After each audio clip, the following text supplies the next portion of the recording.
नमस्कार. कान्हाने म्हणजेच कबीरने रात्री उशिरा किरणला आपल्या बंगल्यात बोलवलेलं असतं. किरण येतो, कबीरला म्हणत असतो, कबीर काय, अरे एवढ्या रात्री बोलवलंस, काय विषय काय? त्यावर कबीर म्हणत असतो, किरण मला असं वाटतंय ज्या ठिकाणाहून तेजस्विनी मॅडम खाली पडल्या त्या ठिकाणाखालचा परिसर आपल्याला पिंजून काढला पाहिजे. हे सगळं ऐकल्यावर किरण म्हणत असतो, कबीर अचानकपणे हे सगळं तुझ्या आता डोक्यात काय येत आहे? त्यावर कबीर म्हणत असतो, कारण मला दाट संशय येतोय की बहुतेक तेजस्विनी मॅडम जिवंत असतील. हे वाक्य ऐकल्यावर मात्र आता किरण म्हणत असतो, कबीर असू शकतं. त्यावर कबीर म्हणत असतो, असू शकतं नाही, असायलाच पाहिजेत. कारण ही जी बाई कामतांच्या घरात आता दावा करते ना की मी तेजस्विनी आहे, ती तेजस्विनी नाहीच आहे. त्यावर किरण म्हणत असतो, कबीर मला सुद्धा माहिती आहे ती बाई सरकारच आहे. त्यावर कबीर म्हणत असतो, चला तर मग उद्यापासून आपण थेट त्या ठिकाणाच्या खालचा परिसर पिंजून काढायचा. आणि मग किरणने होकार दिलेला असतो. दुसरा दिवस उजाडतो. अचानकपणे घरातून कबीर आणि किरण हे दोघंही गायब आहेत आणि ते त्या ठिकाणी गेलेले असतात ज्या ठिकाणी नेमकं तेजस्विनी मॅडम खाली पडलेली असते. सगळा परिसर खालचा पिंजून काढल्यानंतर तिथून जाणाऱ्या येणाऱ्या आदिवासी लोकांना थेट आता कबीरने विचारपूस करायला सुरुवात केलेली असते की अमुक अमुक दिवशी या ठिकाणाहून एक बाई खाली पडली होती, त्याच्याबद्दल तुम्हाला काही माहिती आहे का? त्यावर ते आदिवासी लोक म्हणत असतात, हो, कोणी एक साडी नेसलेली बाई खाली पडली होती. पण आता कबीर म्हणत असतो, पण काय? त्यावर ते आदिवासी माणसं म्हणत असतात, त्यांना खूप मार लागला होता, त्यांच्या जगण्याची आशा खूपच कमी होती. त्यावर कबीर म्हणत असतो, कमी होती याचा अर्थ हा आहे की त्या जिवंत असतील. त्यावर कबीरला त्या आदिवासी लोकांचं म्हणणं असतं की हो, पण आता त्या कुठे आहेत आम्हाला नाही माहिती. असं म्हणून आता ते आदिवासी तिथून निघून जातात. किरण म्हणत असतो, कबीर तुझा अंदाज खरा ठरला, तेजस्विनी मॅडम नक्कीच या आसपास कुठंतरी असू शकतात. आपल्याला त्यांचा शोध घ्यायला हवा. आणि मग कबीर आणि किरण त्या भल्या मोठ्या परिसरात तेजस्विनी मॅडमचा शोध घेत असतात. शेवटी एक म्हातारे बाबा समोरून येताना त्यांना दिसतात आणि लगेचच आता ते म्हातारे बाबा म्हणत असतात, काय रे पोरांनो, काय शोधताय तुम्ही? आणि तुम्ही या ठिकाणचे वाटत नाही, शहरातून आलात का? त्यावर कबीर म्हणत असतो, हो हो काका, आम्ही शहरातूनच आलोय. पण काका, अमुक अमुक दिवशी या दरीत वरून एक बाई पडली होती खाली, तिच्याबद्दल आम्हाला माहिती हवी आहे. त्यावर ते म्हातारे बाबा म्हणत असतात, कोण आहात तुम्ही त्यांचे? हे वाक्य ऐकल्यावर कबीर म्हणत असतो, तसं बघायला गेलं तर मी त्यांचा जावई आहे, त्या माझ्या सासूबाई आहेत, त्यांच्या मुलीचा नवरा आहे मी. हे सगळं ऐकल्यावर म्हातारे बाबा म्हणत असतात, काय? मग शोधत यायला तुम्हाला इतके दिवस का लागले? लगेचच दुसऱ्या दिवशी तुम्ही शोध मोहीम का नाही सुरू केली? हे वाक्य ऐकल्यावर कबीर म्हणत असतो, कारण आम्हाला असा अंदाज लागला होता की त्या जिवंत राहिल्या नसतील किंवा इतक्या खाली पडल्यानंतर त्यांना जंगल्या प्राण्याने नक्कीच नेलं असेल. आम्हाला पोलिसही खाली येऊ देत नव्हते. हे सगळं ऐकल्यावर मात्र आता म्हातारे बाळ म्हणत असतात, एक गोष्ट सांगू का तुम्हाला? बाई पडली तर होती खाली, तिच्या जगण्याची आशा देखील अजिबातच नव्हती. पण आम्ही तिला गावठी पाला वगैरे गावठी औषधं करून अजूनपर्यंत जगवून ठेवली आहे. हे सगळं ऐकल्यावर मात्र आता कबीर म्हणत असतो, काका, म्हणजे तुम्हाला असं म्हणायचं आहे की तुम्ही त्या मॅडमवर सगळा उपचार केलाय? त्यावर म्हातारे काका म्हणत असतात, हो, आणि अजूनही करतोय. आता पण जंगलाच्या दिशेने जातोय. आम्हाला आता तो आयुर्वेदिक पाला आणायचा आहे, त्याचा रस काढून त्यांना पाजायचा आहे. हे सगळं ऐकल्यावर कबीर म्हणत असतो, काका, मला तुम्ही त्यांच्यापर्यंत न्या ना. आणि लगेचच म्हातारे काका म्हणत असतात, चला.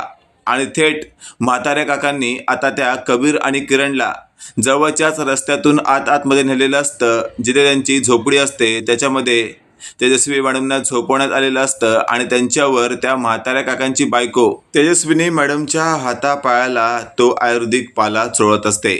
हे सगळं पाहून किरण आणि कबीर चांगलेच खुश होतात. कबीर म्हणत असतो, काका काका, तुम्ही काय केलंय ना हे नाही सांगू शकत तुम्हाला. तुम्ही आमच्यावर खूप मोठे उपकार केले आहेत. हे सगळं ऐकून आता म्हातारे काका म्हणत असतात, उपकारांची भाषा करू नका, माणुसकी म्हणून आम्ही हे सगळं केलं. आणि अशातच आता थेट कबीर तेजस्विनी मॅडमना उठवण्याचा प्रयत्न करत असतो. पण तेवढ्यात म्हातारे काका म्हणत असतात, त्या अशा नाही उठणार, त्यांना तो पाला दिल्याशिवाय त्यांना शुद्धच येणार नाही. हे सगळं ऐकल्यावर मात्र आता कबीर म्हणत असतो, काका तुम्हाला जे काही करायचे ते करा, प्लीज तुम्ही तो पाला घेऊन या, तोपर्यंत आम्ही इथं थांबतो, चालेल ना? त्यावर म्हातारे काका म्हणत असतात, ठीक आहे. आणि मग ते म्हातारे काका जंगलात जातात, 4-5 तासांनी पाला घेऊन येतात. तो वरवंट्यावर चांगला कुटतात, त्याचा रस तयार करतात आणि तो तेजस्विनी मॅडमना पाजतात. तेजस्विनी मॅडमना तो पाजल्यानंतर त्यांना शुद्ध येते. आता खूप दिवसांनी आपण डोळे उघडतोय हे तेजस्वी मॅडमना कळत नसतं आणि थेट समोरच आता म्हातारे काका तेजस्विनी मॅडमला म्हणत असतात, ओ बाई बरं वाटतंय का तुम्हाला आता? त्यावर आता तेजस्विनी म्हणत असते, काका मी कुठे आहे? त्यावर लगेचच आपण पाहतोय कबीर म्हणत असतो, तेजस्विनी मॅडम तुम्ही सुखरूप आहात, काही काळजी करू नका. हे सगळं अचानकपणे समोर आल्यावर तेजस्विनी म्हणत असते, कान्हा कान्हा तू या ठिकाणी, पण मी कुठे आहे? त्यावर कबीर म्हणत असतो, मी तुम्हाला आता काय म्हटलं, तुम्ही सुखरूप आहात, कसलीही काळजी करू नका आणि सगळं काही व्यवस्थित आहे.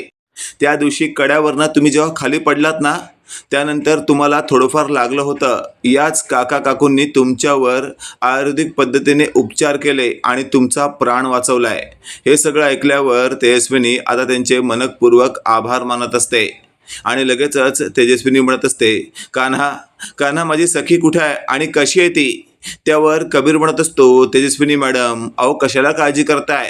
अहो सखी म्हणजेच बेबी सरकार अगदी छान आहेत, उत्तम आहेत, पण त्यांना अजून हेही माहिती नाहीये की त्या जिच्याबरोबर राहत आहेत त्या सरकार आहेत म्हणून.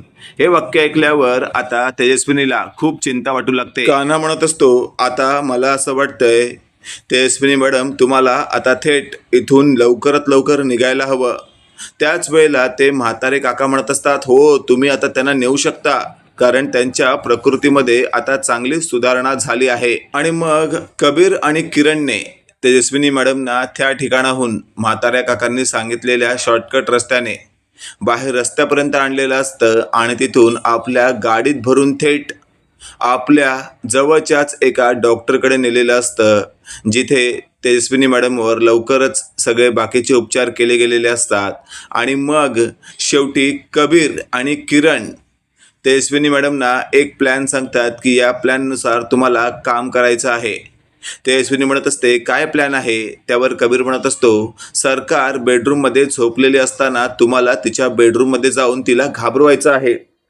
हे सगळं ऐकल्यावर आता तेजस्विनी म्हणत असते, कान्हा खरंच या सगळ्या गोष्टीची गरज आहे? त्यावर कबीर म्हणत असतो, हो मॅडम गरज आहे. त्या सरकारला जाणीव झाली पाहिजे तिने जे काही केलंय ते अत्यंत चुकीचं आहे. आपण तिला तिच्या केल्याची शिक्षा मिळवून देणारच आहोत, पण त्याआधी थोडंसं तिला हिंट आपण दिलीच पाहिजे की ती किती चुकली आहे ती. त्यावर तेजस्विनी तयार झालेली असते. आता लपत छपत का होईना सरकारच्या बेडरूममध्ये आधीच कबीरने तेजस्विनी मॅडमना नेऊन ठेवलेलं असतं आणि इकडे रात्रीची वेळ असते. तेजस्विनी आतमध्ये आहे हे सरकारला माहितीच नसतं. सरकार एकदम गाढ झोपण्याचा प्रयत्न करते. त्या दिवशी तिने एक औषध सुद्धा घेतलेलं असतं मस्त झोप लागण्यासाठी. आणि अचानकपणे रात्री लाईट वगैरे बंद चालू होतात आणि सरकार थोडी बिथरते. सरकार म्हणत असते, काय चाललंय हे सगळं? अचानकपणे लाईट्स का बंद चालू होत आहेत? त्यावर लगेचच आपण पाहतोय आता तेजस्विनी मागून उठून उभी राहते आणि म्हणत असते, कारण तुझा काळ जवळ आलाय मनस्विनी. हे सगळं ऐकल्यावर मात्र आता सरकार चांगलीच घाबरते. ती चटकन बेडवरनं उठते आणि समोरच जिवंत तेजस्विनीला पाहते आणि जखमी अवस्थेत असलेल्या तेजस्विनीला पाहून सरकार स्वतःशी बोलत असते, बापरे म्हणजे ताईचं भूत आलं की काय? आणि अशातच आता तेजस्विनी म्हणत असते, काय झालं मनस्विनी, मला समोर बघून धक्का बसला का? त्यावर मनस्विनी म्हणजे सरकार म्हणत असते, ताई तू इकडे आता कशी काय? ताई तू जिवंत नाहीयेस. त्यावर तेजस्विनी म्हणत असते, हो माहितीये मला मी जिवंत नाहीये, पण तू माझ्याबरोबर जे काही केलंस त्या सगळ्या प्रकाराचा बदला तर मला घेता आलाच नाही, जिवंतपणी नाही, पण मृत्यूनंतर तर मी हा बदला घेऊच शकते ना. हे सगळं ऐकल्यावर मात्र आता मनस्विनी म्हणजे सरकार चांगलीच घाबरते.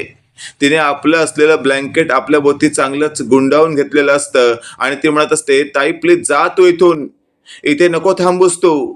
त्यावर तेजस्विनी म्हणत असते, अगं कसं जाऊ मी, तुला जिवंत ठेवून तुला इथे असं माझ्या पोरीला त्रास देताना बघून खरंच मला त्या ठिकाणी मोक्ष मिळेल का? तुला आता या ठिकाणाहून जिवंत मारून नेणार आहे मी. हे सगळं ऐकल्यावर मनस्विनी म्हणत असते, नको ताई नको, मला माफ कर, मी चुकले. आणि अशातच आता थेट तेजस्विनी म्हणत असते, अगं चुकले बोलून फक्त काहीच होणार नाहीये. जोपर्यंत मी तुला शिक्षा देत नाही ना तोपर्यंत माझ्या आत्म्याला शांती मिळणार नाही. चल चल लवकर तयार हो मनस्विनी मरायला. आणि अशातच आपण पाहतोय आता तेजस्विनीने एक एक पाऊल पुढे टाकायला सुरुवात केलेली असते आणि इकडे मनस्विनीची चांगलीच धांदल झालेली असते. ती मोठमोठ्याने किंचाळायला लागते. आता हा आवाज सखीपर्यंत पोहोचतो आणि सखी स्वतःशी बोलत असते, हा तर आईचा आवाज आहे, आई अशी का ओरडते. आणि अशातच आपण पाहतो कबीरने आधीपासूनच सरकारच्या बेडरूमचा दरवाजा अर्धा उघडून ठेवलेला असतो. सखी धावत धावत आता थेट त्या बेडरूमच्या दरवाजापर्यंत येते आणि आतलं दृश्य पाहून तिच्या पायाखालची जमीन सरकते. सखी मनातल्या मनात म्हणत असते, आई तर बेडरूम मध्ये आहे, मग ही पाठमोरी बाई कोण आहे जी आईकडे जात आहे. आणि अशातच आता थेट या खऱ्या तेजस्विनीने हाताने आता मनस्विनीच्या पाठीवर जोरात फटका मारणार असते. तेवढ्यात सखीने लाईट ऑन केलेले असतात आणि समोरचं दृश्य पाहून सखीच्या पायाखालची जगेचच वाव घसरकते. त्यावर लगेचच आपण पाहतोय सखी म्हणत असते, आई आणि सरकार.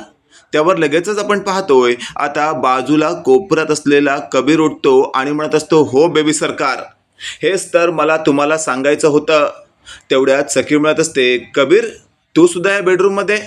त्यावर कबीर म्हणत असतो, हो, आणि नीट बघा बेबी सरकार, तुम्ही ज्या व्यक्तीला तुमच्या आई समजत होतात ती तुमची आई नाहीये, ती तर तुमची मनस्विनी मावशी म्हणजे सरकार आहे. मी सांगून सांगून तुम्हाला थकलो पण तुम्ही माझ्यावर विश्वास ठेवला नाही. आज स्वतःच्या डोळ्यांनी पहा तुमची ती मावशी मनस्विनी किती घाबरली आहे, कारण तिने तसं कांड केलं आहे. आणि ही जी पाठमोरी बाई आहे ना, ही तुमची आई तेजस्विनी आहे. आता तेजस्विनी वळते आणि सखीला पाहते. ती लगेचच बोलू लागते, सखी बाळा कशी आहेस. आणि अशातच आपण पाहतोय सखी म्हणत असते, आई म्हणजे तू. त्यावर लगेचच आता तेजस्विनी म्हणत असते, हो, त्या दिवशी दरीत पडणारी मी तुझी आई आहे आणि जिवंत राहिलेली तुझी मनस्विनी मावशी. हे सगळं ऐकल्यावर सखी धावतच आपल्या आईला मिठी मारते आणि सखी म्हणत असते, म्हणजे या बाईने तुला 12 वर्ष त्रास दिलाच आणि त्यानंतर तुला दरीत न पाडूनही त्या वेगळा त्रास दिला. त्यावर सखीला आता मनस्विनी म्हणत असते, सखी प्लीज या बाईवर विश्वास ठेवू नकोस, ही आलेलीच सरकार आहे, मी तेजस्विनी आहे. त्यावेळेला कबीर म्हणत असतो, या मोबाईलमध्ये सगळं काही रेकॉर्ड झालंय, तुम्ही मगाशी जे जे काही बोललात ना, त्यामुळे शहाणपणा करू नका, नाहीतर मी तुम्हाला इथल्या इथे चापकाच्या फटक्याने चांगलंच फटकावून काढीन आणि त्यानंतर असे फटके पडतील ना की उभ्या आयुष्यात कुणी कुणाला मारलं सुद्धा नसेल. हे सगळं ऐकल्यावर मात्र आता नेमकं काय बोलावं हेच या तेजस्विनीला बाजूला असलेल्या मनस्विनीला कळत नसतं आणि मनस्विनी चांगलीच गोंधळते. लगेचच आपण पाहतोय आता तेजस्विनी लगेचच या सरकारला धरून बेडरूम मधून बाहेर काढते आणि तिला थेट असं बोलत असते, या वेळेला मी तुला अजिबातच माफ करणार नाही, कारण माझ्या मुलीला तू माझ्यापासून तोडण्याचा प्रयत्न केलास, मला खोल दरीत ढकलून जीवे मारण्याचा प्रयत्न केलास. जर कबीर आणि त्या ठिकाणी किरण योग्य वेळी आले नसते तर आणखी किती तू माझ्या मुलीला त्रास दिला असतास सांगता येत नाही. काना काना तुला काय करायचं ते कर, आता यापुढे सगळी केस तुझ्या हातात आहे. या बाईला तुला जर मारायचं असेल तर मार, पोलिसात द्यायचं असेल तर पोलिसात दे, काहीही कर, मला कोणतंही ऑब्जेक्शन नाहीये. हे सगळं ऐकल्यावर मात्र काना म्हणत असतो, तेजस्विनी मॅडम आता तुम्ही काळजीच करू नका, या बाईला योग्य ती शिक्षा दिल्याशिवाय मलाही चैन पडणार नाही. कारण या बाईने माझ्या वडिलांचा खून केलाय. हे सगळं ऐकल्यावर मात्र तेजस्विनी म्हणत असते, वाटलंच मला. अजूनपर्यंत तू ते कसा बोलला नाहीस, कारण हा सगळा आरोप तिने माझ्यावर केला होता.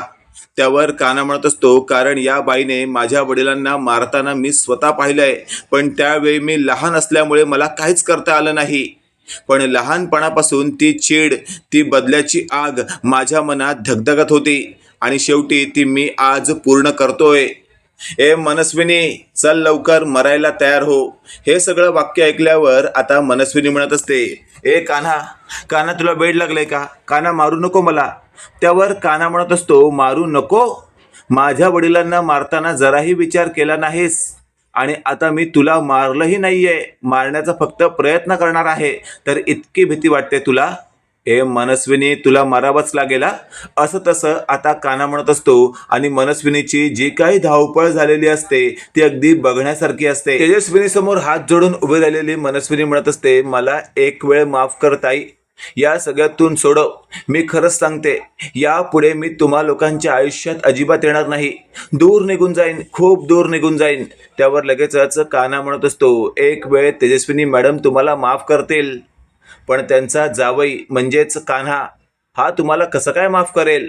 तुम्ही विचारच करू नका. मनस्विनी, फालतू सरकार निघालात तुम्ही आणि स्वतःला स्वयंघोषित सरकार समजता काय? आता तुमची सरकारकी तोडून नाही तुमच्या पायात तुमचेच कळे टाकले तर नावाचा मी कान्हा नाही. आणि अशातच आपण पाहतोय कान्हा म्हणत असतो, किरण, आत्ताच्या आत्ता मी काढलेला मोठा पट्टा घेऊन ये. त्या पट्ट्याने जोपर्यंत या मनस्विनीला मी चारी बाजूने फोडून काढत नाही ना, तोपर्यंत माझ्या मनाला शांती मिळणार नाही. आणि तेवढ्यात धावपळ झालेल्या मनस्विनीला कुठे पळावं तेच कळत नसतं. मित्रांनो, तुम्हाला काय वाटतं, नेमकं कान्हाने या बाईबरोबर काय केलं पाहिजे? कमेंट करून नक्की कळवा आणि असेच नवनवीन अपडेट पाहण्यासाठी व्हिडिओला लाईक आणि चॅनलला नक्की सबस्क्राईब करा. धन्यवाद.